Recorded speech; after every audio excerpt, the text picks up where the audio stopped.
చూస్ country delight, live better. ఇప్పుడే country delight app ని download చేసుకోండి.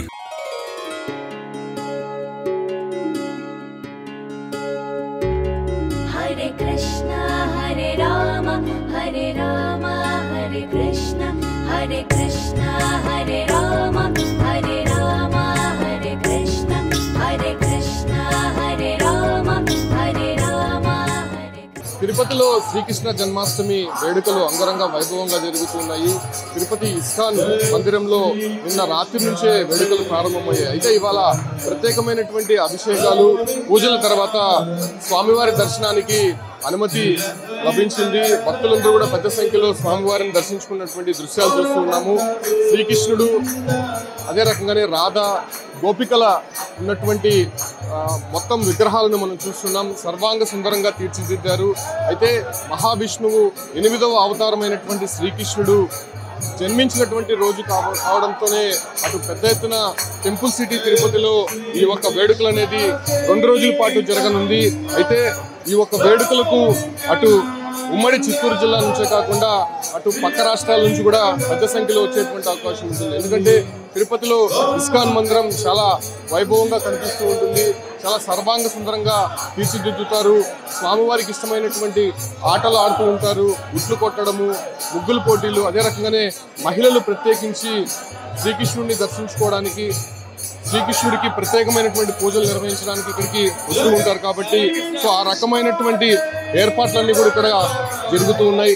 అయితే శ్రావణ మాసంలోని కృష్ణపక్ష అష్టమి రోజున శ్రీకృష్ణుడు జన్మదినోత్సవాన్ని పురస్కరించుకుంటూ ఈ రోజున చాలా వైభవంగా జరుపుకుంటూ ఉంటారు. ఈ రోజు శ్రీకృష్ణ జన్మాష్టమితో పాటు రేపు వ్యాస పూజ జరగబోతోంది. వ్యాస పూజ అనేది దీంట్లో ప్రత్యేకంగా చెప్పుకుంటూ ఉంటారు. సో ఆ క్రమంలోనే శ్రీకృష్ణ జన్మాష్టమి రోజున ఇవాళ దాదాపు 1,00,000 మంది భక్తులు దర్శించుకునే అవకాశం ఉన్నట్టు స్పష్టమవుతోంది. చూడొచ్చు ఎంత వైభవంగా శ్రీకృష్ణుడిని అలంకరించారో. శ్రీకృష్ణుడు రాజసం మనం చూడొచ్చు. ఆయనతో పాటు రాధ, అదే రకంగానే గోపికలు ఆ ఒక్క మొత్తం ఉన్నటువంటి విగ్రహాలు ఉన్నటువంటి ప్రదేశంలో వివిధ పుష్పాలతో అలంకరించారు. ముఖ్యంగా శ్రీకృష్ణుడికి తులసి అంటే ఇష్టము. తులసి మాల శ్రీకృష్ణుడు ధరించినటువంటి దృశ్యాలు మనం చూస్తున్నాం. సో ఆ రకంగా తిరుపతి ఇస్కాన్ మందిరంలో శ్రీకృష్ణ జన్మాష్టమి వేడుకలు ఎంత వైభవంగా జరుగుతుందో మనం చూడొచ్చు. అంటే తెల్లవారుజాము నుంచే భక్తుల తాకిడి అనేది కనిపిస్తోంది. అయితే ఇవాళ రాత్రికి శ్రీకృష్ణుడికి ప్రత్యేకమైనటువంటి పూజలు జరిగేటువంటి సందర్భంలో కూడా భక్తులు అధిక సంఖ్యలో వచ్చేటువంటి అవకాశం ఉండడంతో సో ఆ రకమైనటువంటి ఏర్పాట్లన్నీ కూడా ఇక్కడ చకచకా జరుగుతున్నాయి. దాంతోపాటు కూడా ఇస్కాన్కి సంబంధించినటువంటి ప్రభువులు కావచ్చు, అంటే ప్రత్యేకించి ఇక్కడ డివోటీస్ అంతా కూడా ఈరోజు ప్రత్యేకమైనటువంటి వస్త్రధారణతో భక్తులంతా కూడా కొంత సేవలో ఉండేటువంటి పరిస్థితి అయితే చూస్తున్నాం. చూడొచ్చు భక్తులు వచ్చేటువంటి క్యూ లైన్కి సంబంధించి కూడా ప్రత్యేకంగా ఏర్పాట్లు చేసి ఉన్నారు. ఏదైతే ప్రత్యేకించి 2 రోజుల పాటు జరిగేటువంటి పూజలకు సంబంధించి ఎక్కడా కూడా ఇబ్బందులు కలగకుండా, అవాంఛనీయ ఘటనలు జరగకుండా ఏర్పాట్లు అయితే చేసి ఉన్నారని చెప్పుకోవచ్చు. చూడొచ్చు అటు భక్తులు వచ్చేటువంటి క్యూ లైన్లకు సంబంధించి ఎప్పటికప్పుడు మానిటరింగ్ చేస్తూ ఉన్నారు. ఎక్కడా కూడా అవాంఛనీయ ఘటనలు జరగకుండా చాలా ప్రశాంతంగా శ్రీకృష్ణుని దర్శించుకునేందుకు ఇక్కడికి చేరుకుంటున్నటువంటి భక్తుల తాకిడిని మనం చూడొచ్చు.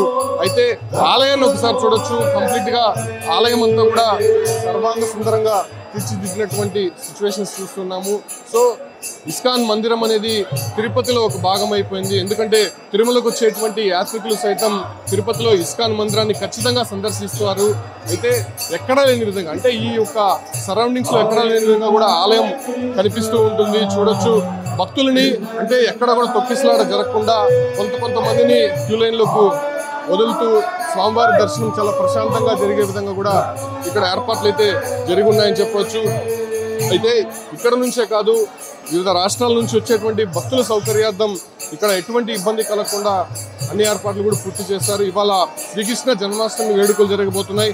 రేపు వ్యాస పూజ జరగబోతుంది. అంటే వ్యాస పూజకి ప్రత్యేకమైనటువంటి గుర్తింపు ఉంది. భక్తులు పెద్ద ఎత్తున వస్తూ ఉంటారు కాబట్టి సో అదొక సెంటిమెంట్గా తిరుపతిలో జరుగుతుంది కాబట్టి సో ఆ రకంగా ఏర్పాట్లు కూడా జరుగుతున్నాయి. సో శ్రీకృష్ణ జన్మాష్టమి వేడుకలు తిరుపతి ఇస్కాన్ మందిరంలో చాలా వైభవంగా, చాలా పండుగ వాతావరణంలో కొనసాగుతోంది. స్వామివారి దర్శనానికి ఇప్పటికే పెద్ద సంఖ్యలో భక్తులు వస్తున్నారు. అదే రకంగానే రోజువారీ జరిగేటువంటి కార్యక్రమాల్లో కాకుండా శ్రీకృష్ణ జన్మాష్టమి రోజు ప్రత్యేకమైనటువంటి పూజలు ఉంటాయి, కార్యక్రమాలు ఉంటాయి. సో వాటన్నిటినీ చూడడానికి ఇక్కడికి పెద్ద సంఖ్యలో వస్తున్నారు. అదే రకంగానే చిన్నారులు ఎక్కువ మంది కూడా శ్రీకృష్ణుడు వేషం వేసి స్వామివారి దర్శించుకోవడానికి వస్తారు కాబట్టి సో చిన్నారులు వచ్చేటువంటి తల్లిదండ్రులు కూడా ప్రత్యేకమైనటువంటి క్యూ లైన్లు ఏర్పాటు చేసి ఉన్నారు. సో 2 రోజుల పాటు తిరుపతి ఇస్కాన్ మందిరంలో జరిగేటువంటి ఈ శ్రీకృష్ణ జన్మాష్టమి వేడుకలకు అంగరంగ వైభవంగా ఇస్కాన్ మందిరం ముస్తాబైందని చెప్పుకోవచ్చు. సో ఈ రకంగా 2 రోజుల పాటు జరిగేటువంటి కార్యక్రమాలకు అన్ని ఏర్పాట్లు కూడా తిరుపతిలో చేసి ఉన్నారని స్పష్టంగా చెప్పచ్చు.